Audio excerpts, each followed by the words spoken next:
What's up, y'all? It's your girl Sakina, and I'm back with another review. This is my review for The Real Housewives of Atlanta. This is season 17, episode 3. If you did not watch last night's episode of Whether You Like It or Not, the Whether You Like It or Not panel, make sure that y'all go ahead and watch the replay. It was hosted by Giving You the Real Tea, so make sure that y'all go over to Terrence's page or channel, and watch it from there. This is week 2 of me being late, but you know, we are here. This time I am a day late versus several days late. So, you know, like I said, we here. Let's go ahead and get into it. The episode picks up where we left off last week with Kay going to the hospital. She had just got out of surgery. I think the surgery was like 2 hours long. And she said that it wasn't the BBL that made her sick. It's actually the silicone injections. It spread all over her body. It's permanent, so she'll never heal from it, which is sad. The surgery that she had that caused the incisions to leak was 8 months prior. Still don't really know what it was exactly that made the incisions open, but she had an infection, so she had to go through reconstructive surgery. Now, she said that Portia, Phaedra, and Cynthia all were in communication with her. Shamia came up there, in which we seen in a flashback. And so she's very grateful for the lady to be in sweet with her because she knows how catty they could be, but they've been really nice. So she got her glam team up there and she is ready to go. I'm like, girl, not you got glam and makeup and everything else, even though the look, even the hair, I love the hair. Even though the look was great, girl, I'm gonna need you to go home and heal. But I guess she said time is money because she was on her way to go film a scene with the same ladies that had been reaching out to her, with the exception of Shamia. So she gets, actually I'm jumping ahead because I already watched the episode yesterday so I can talk about it with the panel. I just didn't review it myself. But before we even get to that scene, we see a short scene with Angela and Drew down at Angela's house. And they're talking about how Angela's daughter is there and how they're reconnecting after her daughter not telling Angela that she went and ran off to get married and all of that. So she said, you know, she's there for the time being until it's time for her to go back to school. She's still with her partner, but, you know, they're just building. And Drew was saying that it's hard for her right now. She can understand she has a lot of mommy guilt because she's missing her children. Acting is how she pays the bills, and so she's always on the go, always back and forth. We see a flashback of her daughter crying, and she's trying to figure out what's wrong with her, but her daughter really isn't saying what. You know how kids are. And she carries that with her. Now, I know Busy was giving her the blues yesterday with the whole mommy guilt thing, but it is a real thing, and especially when you see the way that your kids react when you're not around or when they see that you're getting ready to leave. Remember, we seen her daughter act out last season when it was Drew's turn to leave the house. So this is a real thing for them. And kids are not really that good with communicating a lot of times or expressing their feelings, even though you see, you know, them crying and things. It's affecting her. It's affecting her children in general. So I believe that she is carrying that guilt despite what Busy was saying. Because, I mean, I know there was some people in the comments who was feeling like she isn't really guilty. But, you know, she's trying to figure it out, life after Ralph and all of that. So, hey, if she's saying that she got mommy guilt, who am I to question that? Angela said that she's been really busy and she has a little mom guilt too, because she should be with her kids more, but she's been busy with her own endeavors. We know with the real estate thing, it really didn't go the way that she planned it to go last year. So she ended up, you know, just losing out on the houses that she had, on top of experiencing loss with her mother unexpectedly passing away. And so she's like, even though she had those L's, she's still not giving up on real estate. So she just recently purchased a new property and she's going to go back at it. She's going to take the mistakes that she made the first round and apply them to this one so she can, you know, improve. I think it's a good idea. So, you know, even though 20 million, you lost on 20 mil, bitch. That's a lot of money. That is a lot of money. But you know what? Dust yourself off and try again, mama. Okay? Because, woo, 20 million, that's a lot. But I'm rooting for you, girl. They did talk about Black too. He's in town, so we'll talk about that when that scene comes, but, you know. So Kay meets up with Portia, Cynthia, Phaedra. Yeah, it was the three of them. She went and met up with them. And, of course, you know, everybody wants to know what's going on with her. They're also complimenting her, saying that she looks great. She doesn't look like she just got out of surgery. Literally just got out of surgery. I was even a little nervous with the silk outfit that she had on, because what if she was, you know, still bleeding, or if there was some, you know, fluids that were coming out. I know a lot of times they wear, you know, protective outfits or like lining, whatever you want to call it, to prevent that. But like, I still would be very skeptical to wear that material fresh out of surgery. But yeah, she looked great. She really did. And I agree with her husband. She should have been at home. Even when she was on the elevator, she was like, I need a drink. Girl, aren't you on meds or something? No, ma'am. But Phaedra is saying, when you stay ready, you ain't got to get ready. We already know she was in a full face of makeup when she gave birth to Aiden. And she was like, don't nobody want to see natural. We want to see naturally made up. Again, she thinks she did something with that.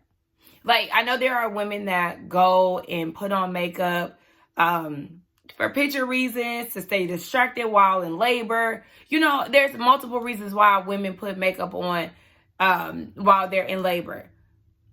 And that is what it is. But I also feel like people who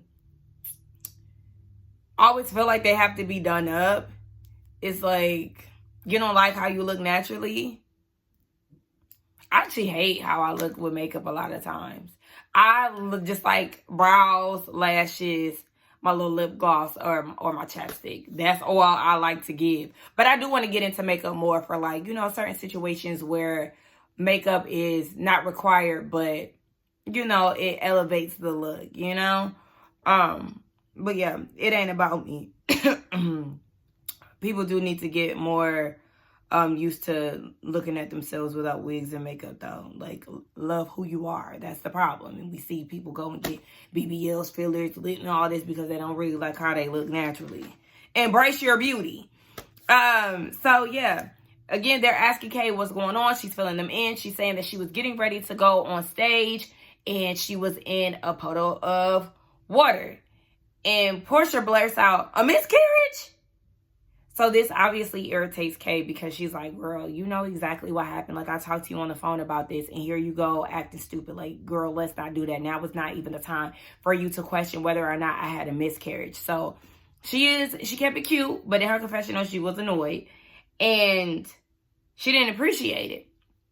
So we already know that that is an issue. And honestly, if I was Kay, I would be annoyed too, because Kay already said when she was at the hospital that Portia had been talking to her. She had been in constant communication with Portia. So while y'all are in constant communication, Kay didn't mention that it was an incision.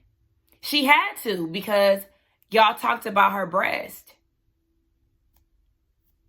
Y'all talked about Portia's complications with her breast and how it's not healing the way that she wants it to. So for you to just blurt out miscarriage as if you did not know what the situation was, I would be annoyed. One thing about it, I know a lot of my friends, especially like my newer friends, they get a light, bubbly side of me. But there's also a very, very serious side of me. Like, I get real serious sometimes. Sometimes they're like, hey, you a little too strict. Loosen the reins a little bit, baby.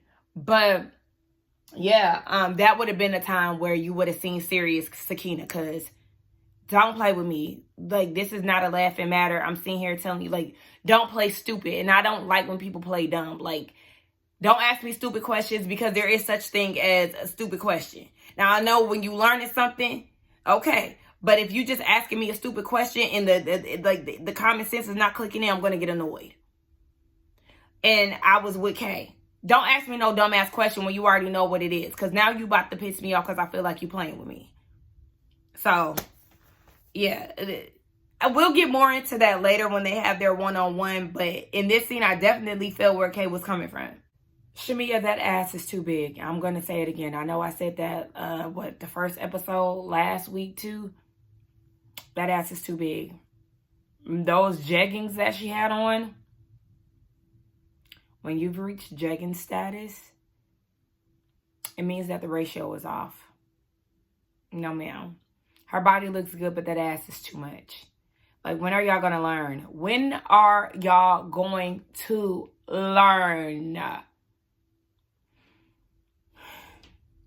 Anywho, she's taking her daughter to school with her husband. She said her family has been doing great. That's amazing. Okay, she's getting into the rum business, and she's nervous that her husband is scaring the people off because they show a flashback of them on a Zoom call, and her husband is asking, you know, all the necessary questions, especially with him having a successful business. He's asking questions to see whether or not this is the right move. He doesn't believe that it is, but Shamia feels like it's worth the risk because she wants to damn near retire the family. Girl, let your husband do what he does, okay? This rum thing, it just seems very forced. Again, y'all, sorry I'm eating popcorn in between filming. Got a little kernel. But let your husband make the big bucks. You can make big bucks too. It just seems like this isn't the way to go about it. But yeah, again, we'll get more into that. We've been getting like these little, you know, scenes that are leading up to bigger things. So we'll get into that a little bit more later on. So Pinky is on her way to go file for bankruptcy. I think she might have already done it, but she wants to do it individually. And she said that she is a prominent, successful woman in the country. She's one of the, you know, prominent, successful businesswomen in the country.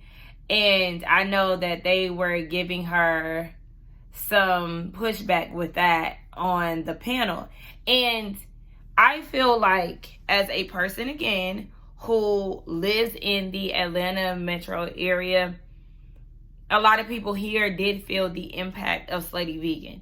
And it wasn't just an Atlanta thing, because, again, it had a lot of celebrity endorsements. There were a lot of people traveling here to try Slutty Vegan because it just became an entire experience. It literally was a big thing. And somebody even in the comments were saying, shout out to Yvette from England. She said that she's not even from here and she heard of Slutty Vegan. There was another person in the chat yesterday saying that they're not even vegan, but because of all of the hype surrounding it, it had made her want to try one. It was a really big thing. So I'm not going to knock Pinky for her success because I seen it firsthand. Firsthand, like I was in the field with her. But you know what I'm saying? Like, as a person who is in the community, around the community, I've seen the success of her business. So I understand where she's coming from, what she's saying, and how she feels the pressure. So she was saying that she was the guarantor for everything. So I think he was a lawyer that she was speaking to. He was like, yo, people let you do that? Like, you know, that sounds pretty wild. She said that her CFO stole money, and that's what forced her to file for bankruptcy. And we know that she lost her company for about 40 plus days. And when she got it back, she got hit with all these lawsuits. And one of the lawsuits was because she played the Javante Davis fight at Bar Vegan, which I frequent there a few times. I had a birthday celebration there, and I went to a few. I went there like a few times. I really did love the concept, but like I said, the food just kind of got unoriginal after a while. Anyway, she said that, yeah, she basically was sued for playing that fight. She also was sued for her liquor license because her investor already had one, so they wanted their money.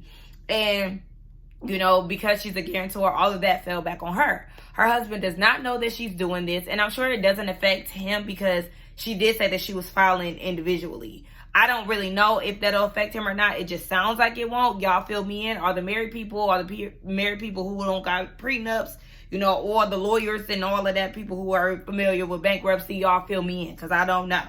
But she said that she has so much debt to the point where she just has to file in order to start over. And I mean, hey, people file for bankruptcy every day, B. So I'm not going to look at her any different because it happens in business all the time. Cynthia meets up with Kay and Pinky at breakfast at Barney's, baby. Every time I see breakfast at Barney's, think about the time that me and my cousins went there. My cousins were in town, so we trying to, you know, brunch it up and stuff. And we sat out at breakfast at Barney's for like 2 hours waiting on our reservation. But we weren't waiting that entire time just like sitting outside. We end up going over back then. This was like 2021. So like back then there was another brunch spot right next door. So we end up drinking mimosas over there, getting drunk. Next thing you know, we start talking about family business. We getting real emotional. But we had a whole drunk ass therapy session. It went from being turned up to therapy real quick. And I always think about that. We never made it in there. At that point, we was like, you know what? Fuck that reservation. I don't know where we went, but we got the hell up out of there. Anyway, Kate is drinking. Again, since you're not on medication, like, what's going on?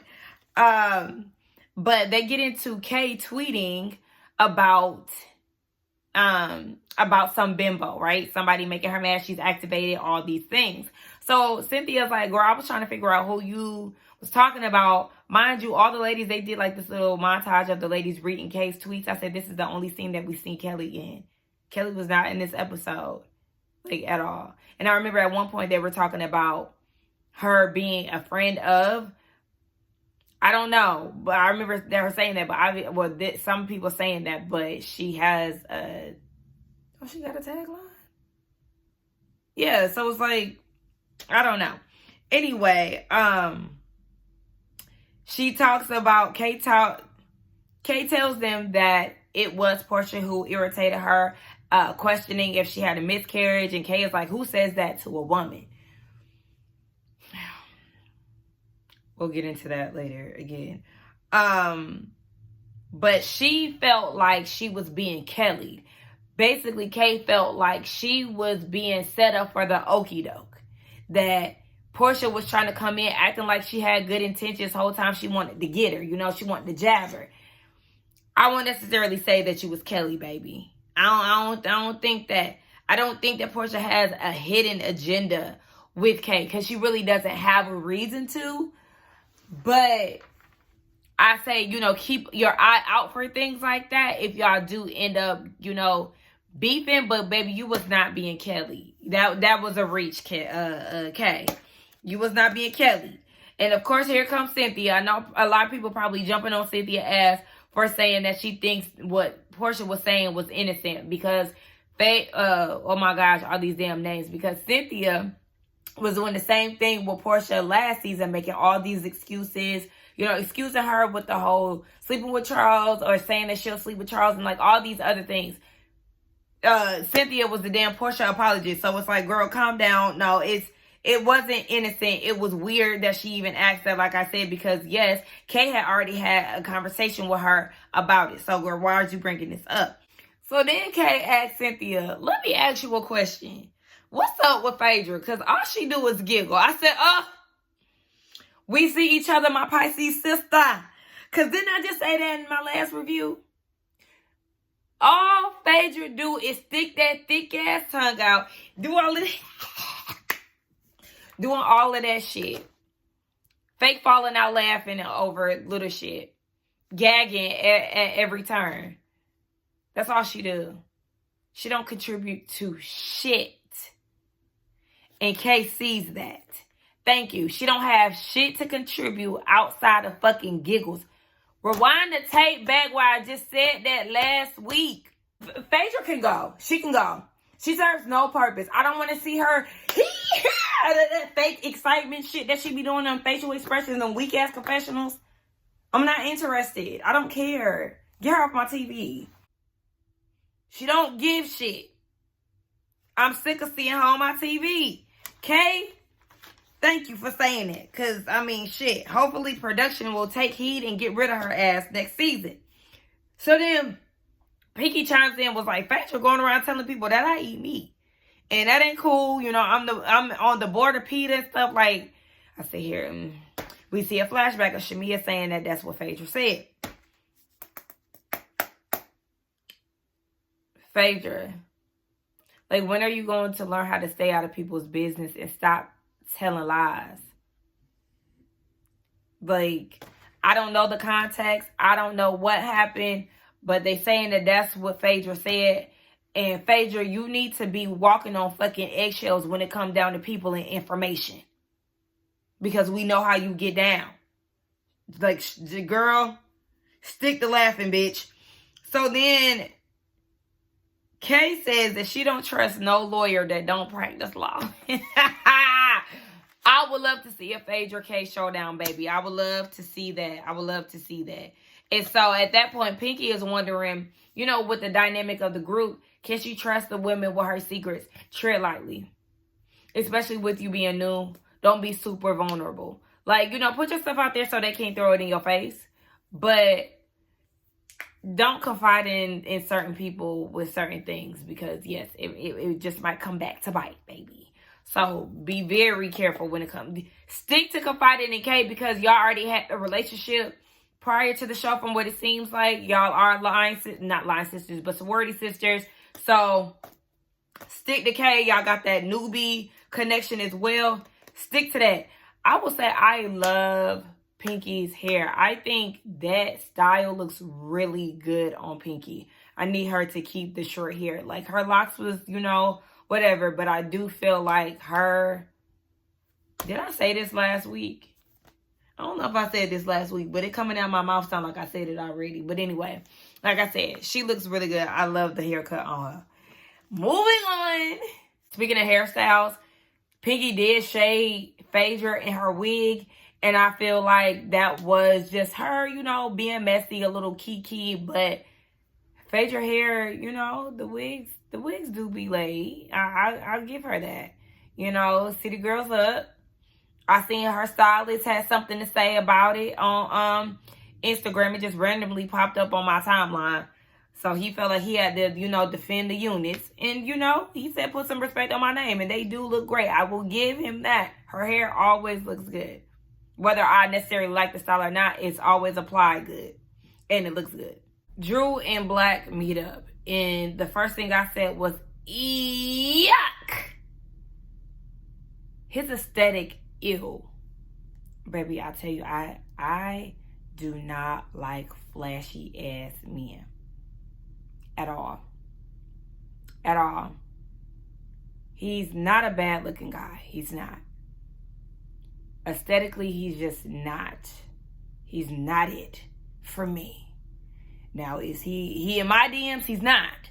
But I'm just saying. Like, the thick chains. He came in with I think he had, what was those, Cartier? I don't know. But they look like Cartier glasses. He ain't have no undershirt on.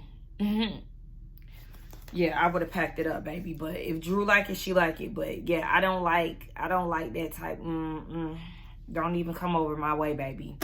She said that they have shared intimate moments. They've cuddled. They've done all these things. He gifted her with some flowers. And she was like, oh my gosh, girl. It's just flowers. Just like, take it. Be appreciative. But she acting like, all surprised. I'm like, girl, okay. She said that he is the only person that she's been getting to know.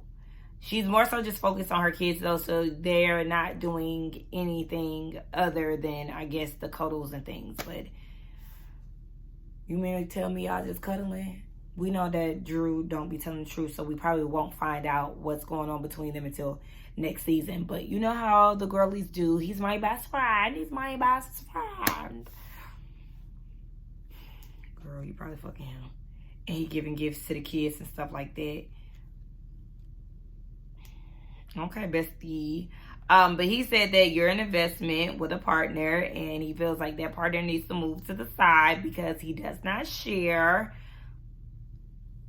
I wasn't super mad at the interaction between the two of them. Like I said, it was just the flashiness that was blinding me at first. But, you know, he sounded like he's from New Orleans or something.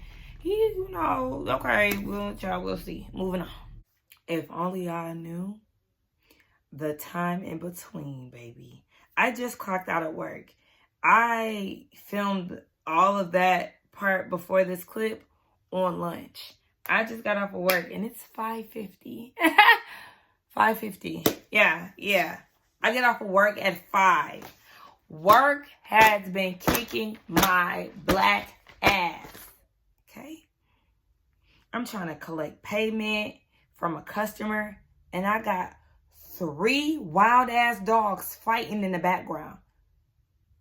Thankfully, my stepdad was home. I had to text him, I'm muting my phone at every bark. Luckily, I was on a conference call, so it was 3 people on the phone. So as they're talking, I'm muting. I had to text my stepdad, can you come get these dogs? I'm on the phone with a customer. Like, this is too much. This is absolutely, it was, oh. Bitch, when I tell you today drained me, not even just that one situation. Mondays are usually my busiest day. Tuesday just tried to come in big time. Like, I'm hungry. I still got to get this done, edit it. I need to cook. I might need an edible. And my head trying to hurt a little bit. Anyway, Angela is at this property that we discussed earlier on in the review. Okay, this is her new property that she secretly bought, right? She said that this is an emotional purchase, you know, because she had all these devastating losses last year, with her mother being the biggest, along with her losing like 3 properties. She is looking for the W. She said that this property is more so a way to lick her wounds. And her daughter even clocked it and was like, are you doing this to make money, or are you trying to prove something? Because this is just like kind of out of nowhere. And again, Angela said, well, all of the losses that she experienced, oh, that's a commercial. With all of the loss that she experienced, she wants to close this chapter with a win, something to celebrate because of all of the, you know, heartache that she experienced last year. Especially with the loss of her mom. She said that she's learning that there isn't any closure. And that was the thing for me too. Like, when you lose a person, there isn't any closure. There isn't anything material wise that is going to make you feel whole again, especially with that being so soon. I understand her wanting to celebrate something to keep her busy, you know, things of that nature. I totally understand. But it was very hard to see her cry, and I applaud her for getting up and trying again, despite the major losses that she experienced with real estate. $2 million, like I said, that is a lot, but I truly applaud her for getting back out there, starting small, crawling before she balls, because, yeah, you want to prove something to yourself. Like she said, that this is something that the market wants. I think that it's very smart of her to go in small, learn from those mistakes, and build up. So, you know, Angela is my favorite of all of the ladies. So I do want to see her win. I am very excited to see the end product of this property. And I'm rooting for her. And I'm going to ask you again, where them fans at? Bro, because you're talking about something, you got fan G. Okay, why we ain't seeing you down at the factory? Why we ain't seeing you bedazzle the fans one by one? Girl, we're waiting. Like, again, you on Robin Dixon time, and I don't like that for you.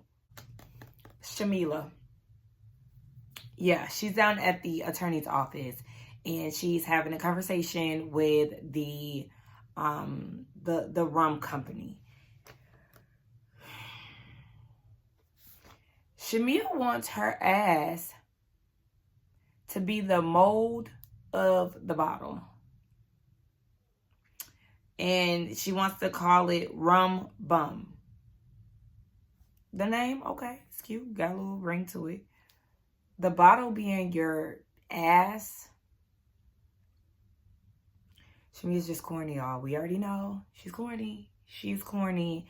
And the fact that she got up there and stood up and put her ass in the camera, that was so unserious, so unprofessional, so...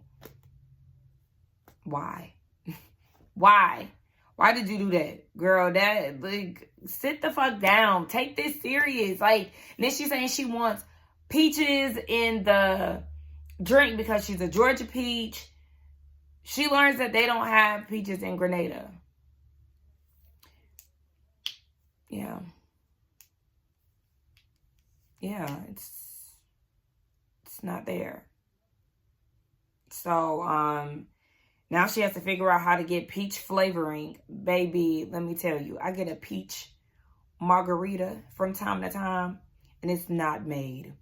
It's not made with 100% peach juice, peach concentrate.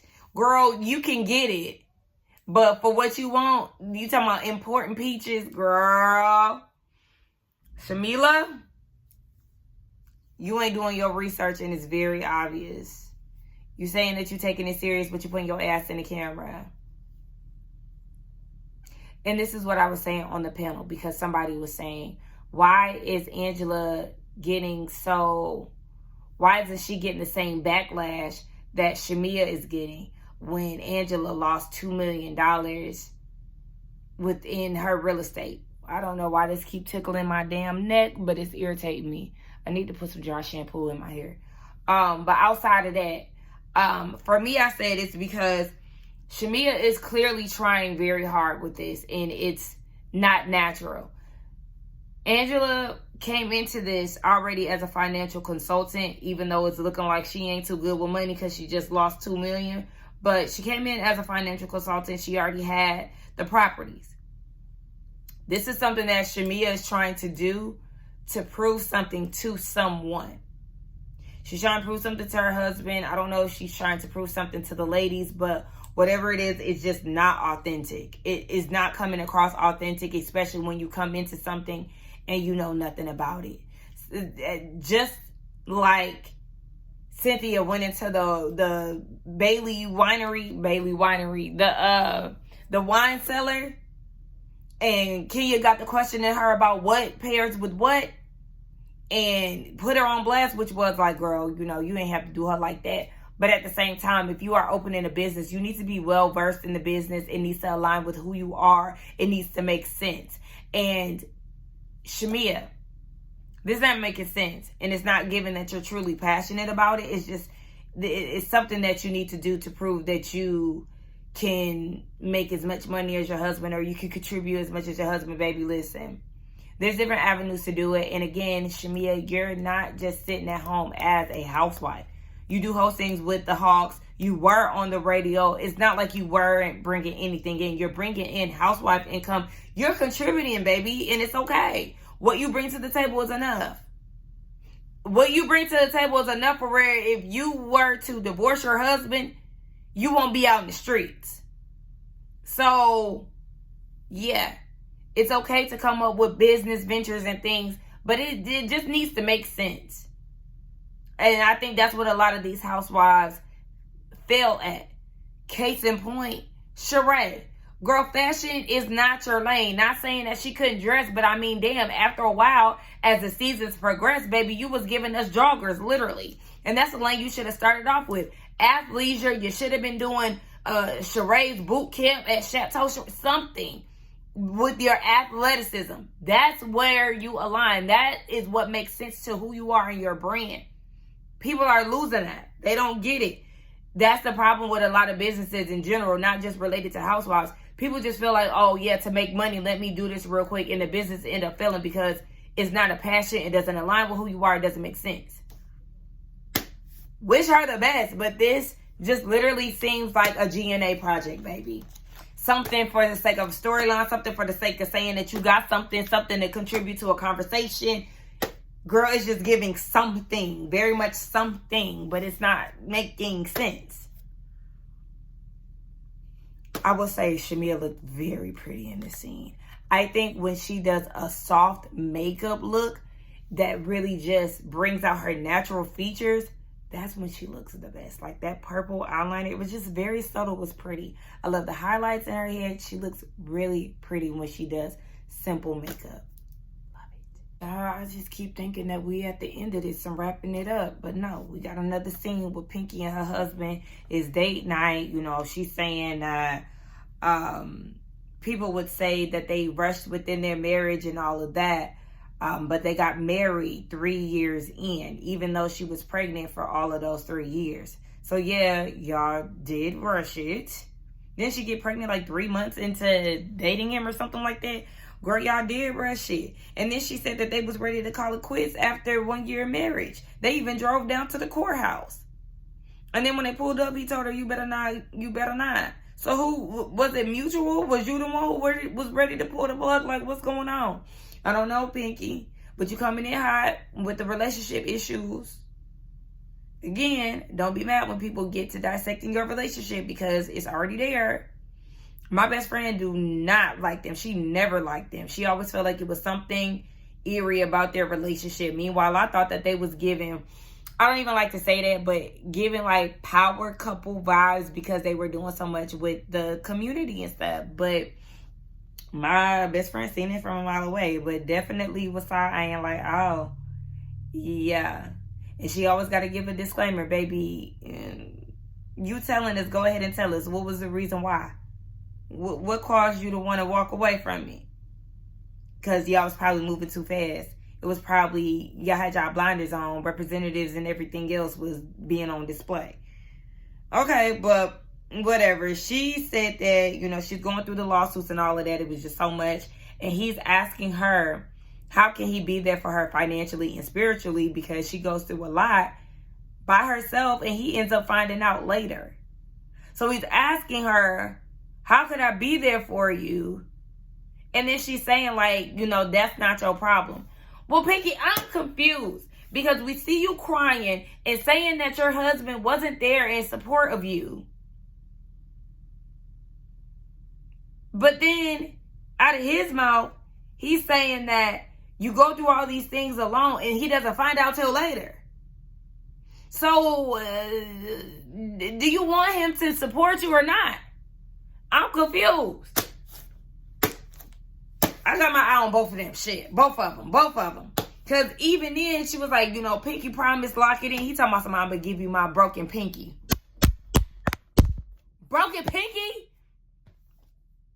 I be taking stuff like that as signs like, why would you want to give me a broken pinky promise? Girl. Moving on. All right, final scene. So Kay meets up with Portia and she tells her how she wasn't feeling the whole miscarriage blurt out that Portia said. And Portia was acting like she didn't know what she was talking about. And Kay is like, I told you about my surgery. And Portia said that she didn't know what her surgery was and that she had got an update from Shamia. Kay said that, and this is where I'm just kind of like, okay, what's really going on? Because Kay said to her husband that Portia had been in communication with her, right?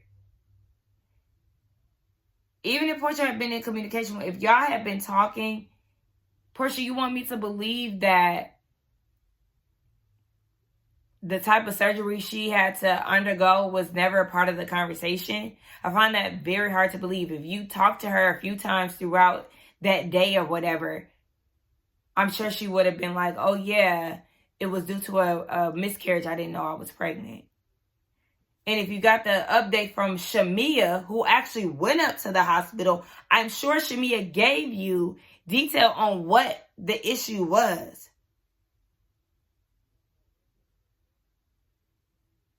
But then a part of me is like, okay, well, if y'all had been texting, Bravo would have showed some type of receipt indicating that. Not saying that just because the text isn't there that Kay didn't tell her what it was. But I did kind of look at that like, usually, Bravo come with the receipts in some way. The whole thing just kind of confused me because I'm going to keep it real. Kay felt offended that Portia blurted out miscarriage and was like, who said something like that? I don't feel the outrage that, and it just could be, Kay being sensitive about it because Portia does know, she wants to have a kid and stuff. But it's like somebody saying that there was fluids everywhere and stuff. Her saying, okay, is there a miscarriage? I don't feel like say, for instance, there was an actual miscarriage is what I'm speaking from. Okay. Yeah, she asked that. But Kay felt like it was insensitive. Okay, so then she's upset about her even asking about a miscarriage in the first place. I'm not going to sit here and act fake outrage over Portia asking about a miscarriage. My standpoint was, it's not a miscarriage because we had the conversation already. But if there was an actual miscarriage and Portia didn't know about it, I wouldn't feel any type of way about her asking, because yeah, we trying to figure out where the fluid came from. Like, that's the question. So I'm not gonna be fake outraged about that. I just felt like, Kay, you were just upset about her, you know, about you feeling like she was being insensitive. But at the end of the day, Portia apologized. She said she's sorry if, you know, it felt insensitive because that wasn't her intentions. And Kay doesn't believe it. She just feels like she's giving Portia the benefit of the doubt, but yeah, she don't care if they experience the same thing. Like, it's bullshit for you to say that. So she's giving her the benefit of the doubt to move on. But, I mean, do y'all feel like Kay was being fake mad? I feel like that was misdirected anger when it came to the miscarriage part. I'm on her side when it comes down to, girl, I already told you what the situation was. So don't get in front of people acting like you have no idea and just blurting shit out. Because, yeah, I'm going to feel like you were trying to play dumb, and now is not the motherfucking time. But anyway, let's get down in the comments and talk. Y'all let me know what y'all thought about the review as well as the episode. The episode was all right. You know, again, I feel like this is going to be a slow build season, so we'll see. But again, I can appreciate Kay and Pinky for coming in with actual storylines. They seem to be carrying the season thus far compared to the other girls. I mean, I feel like that says something. But do not forget to like, comment, subscribe to my channel, hype the video, and I will see y'all in the next one. Bye.